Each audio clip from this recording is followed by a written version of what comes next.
9일부터 4월 12일까지 2차 조사를 하였습니다. 이번 2차 합동조사단에서는 유가족 측이 전문가 2분을 추천하였고 유가족 2분이 직접 참관인으로 참여하여 왔습니다. 참여자 모두의 동의와 서명을 거쳐 결과를 도출하였다는 점에서 근본 2차 조사가 다른 어느 사고보다도 큰 의미가 있다고 생각됩니다. 2차 합동조사단은 1차 발표 내용 중 미진한 부분들과 쟁점이 되었던 부분을 중심으로 조사하였으며 사고 발생 및 피해 확대 원인들과 소방활동상의 적절성 여부 등을 종합적으로 검토하여 다시는 이러한 불행이 되풀이되지 않도록 하는 데 주안점을 두었습니다. 그 주요 내용은 다음과 같습니다. 먼저 많은 인명피해가 발생한 이유에 대하여 말씀드리겠습니다. 이번 사고는 여러 요인이 복합적으로 작용하여 다수의 인명피해가 발생한 것으로 보입니다. 우선 건축구조 자체가 방화구역이 되어 있지 않거나 인명피해가 어려운 구조로 되어 있었습니다. 다음으로는 소방설비가 작동하지 않아 화재 확산을 막지 못하였고 마지막으로 소방 대응 활동에도 부족한 점들이 있었습니다.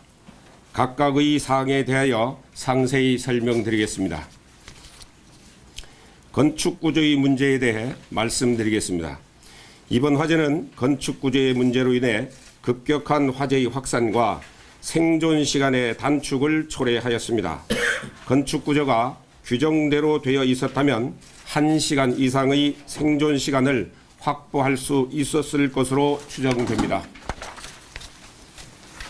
화물용 엘리베이터, EPS실, 파이프 덕트실 등이 층간 방화 구역으로 되어 있지 않아 화재가 상층부로 확산되는 통로가 되었습니다.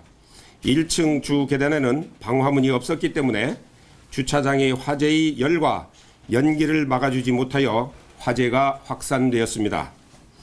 1층 증축된 부분도 방화구역 되어 있지 않았습니다. 1층 내부와 비상계단을 연결하는 방화문은 항상 닫혀 있어야 하지만 방화문에 말발굽 장치 등이 설치되는 등 1층 사무실의 출입문처럼 사용되었고 화재 당시에도 열려 있었습니다. 아울러 비상계단과 외부를 연결하는 출입문도 왼쪽 부분이 유리벽 구조로 되어 있었다는 점도 상황을 악화시키는 요인이 되었습니다. 8층과 9층이 증축된 부분에도 방화문이 시공되지 않았고 내부 계단과 벽체가 목재로 시공되어 화재를 확산시켰습니다. 비상계단 입구는 피난구 유도 등이 쉽게 보일 수 있도록 개방되어 있어야 하지만 창고와 휴게실 등으로 사용된 점도 문제가 되었습니다.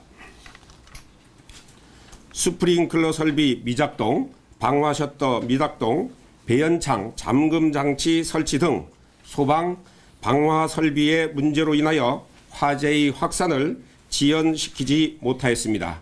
이에 대하여서는 1차 합동조사단에서 발표한 내용과 동일함으로 생략하겠습니다.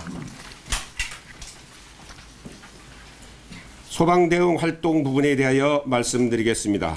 화재는 15시 48분경 발생한 것으로 추정되며 최초 119의 신고 시각은 15시 53분이었고 화재가 최성기로 확산되던 시점인 16시에서 16시 1분경에 선착대와 이착대가 현장에 도착하였습니다. 도착한 출동대는 초기에는 주차장의 차량 화재로 인한 고열과 농연제압, LPG 가스탱크 폭발 방지에 집중하여 화재 진압이 이루어졌습니다. 폭발 위험이 낮아진 이후부터는 다른 곳에 집중해야 했을 것으로 판단됩니다. 16시 06분경 타 지역에서 안전조치 활동을 마친 제천구조대가 현장에 도착하여 3층 창문에 매달린 요 구조자를 16시 15분경 낙하 유도하여 구조하였습니다. 당시 지휘팀장은 소방서장에게 지휘권을 이양할 시점인 16시 16분경까지 주 출입구와 지휘차 인근에 위치하여 3층 요 구조자에 집중하였던 것으로 보입니다. 제천소방서장은 지휘권을 이양받은 후 주 출입구가 아닌 비상구를 포함하여 다양한 진입 방법을 시도했어야 하나 LPG 탱크의 폭발 가능성이 낮은 16시 16분 이후에도 LPG 탱크 쪽에 방어 주수를 지시하는 등 현장 상황 판단이 미흡하였습니다.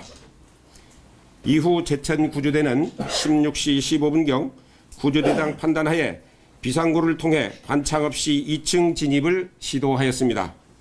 하지만 2층으로 올라가다가 강한 열기를 느끼고 2층 진입이 어렵다고 판단하여 16시 16분에서 16시 32분경까지 지하층 인명검색을 실시하였습니다. 16시 33분경 제천소방서장은 지하층 인명검색을 마친 제천구조대에게 2층 전면 유리 파괴 및 진입로 확보를 지시하였고 16시 38분 외벽 유리를 파괴, 16시 43분 유리창을 통한 2층 옥내 진입이 이루어졌습니다.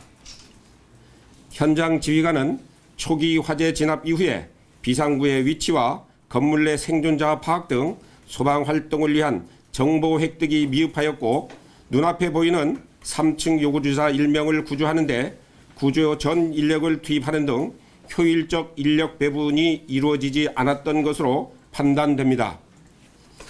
공용 휴대폰 사용으로 인하여 요구주자의 정보 공유도 미흡하였습니다. 다수의 요구주자가 있었던 2층의 상황을 말씀드리겠습니다. 2층에서 외부로의 최종 통화 기록을 보면 119 기록으로는 16시 12분이며 유가족 통화 기록으로는 16시 17분경으로 보입니다. 최종 통화 기록 시각부터 의식을 잃었다면 수분 이내에 사망에 이르렀을 것으로 판단됩니다. 2층으로 진입하는 방법은 주계단, 비상계단, 창문 파괴 등 3가지가 있는 것으로 판단됩니다. 주계단은 연결된 1층 주차장의 화재 하중으로 인한 화염과 열기로 인해 진입이 곤란하였으며 주계단을 통해 진입을 시도한 최초 시각은 16시 39분경이었으나 열기로 인하여 진입하지 못하였습니다.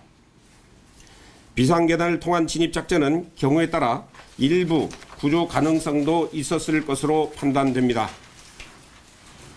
3층 요구주자 구조 직후인 16시 15분경 또는 지하에 진입 시도한 시각인 16시 16분경에 비상계단으로의 2층 진입에 성공하였더라면 일부라도 생존 상태로 구조할 가능성이 있었을 것으로 추정됩니다.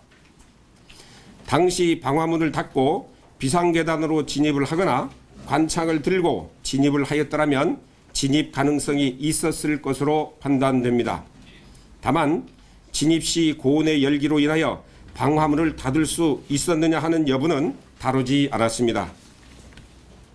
실제 상황에서는 3층 요구조자 구조 직후인 16시 16분경 제천구조대가 비상구로 진입을 시도하였으나 농연과 열기로 진입이 곤란하다고 판단하여 후퇴하였고 대신 지하실을 탐색하였습니다.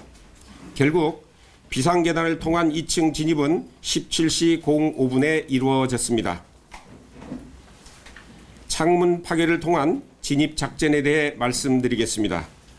창문 파괴를 통한 2층으로의 진입 가능 시각에 대해서는 조사단 내에서 이견이 있는 부분입니다. 유가족 측은 건물 주출입구 쪽이 온전한 인터넷선과 유리문의 연소 흔적이 없는 종이 안내문 등으로 볼 때 원래 사다리를 놓았던 위치 대신에 2층 냉탕 쪽에 사다리를 놓았으면 16시 18분경이 아니라 16시 12분 이전이라도 진입이 가능하였을 것이라고 판단합니다. 본 조사보고에서는 양측의 주장을 그대로 인용하였습니다.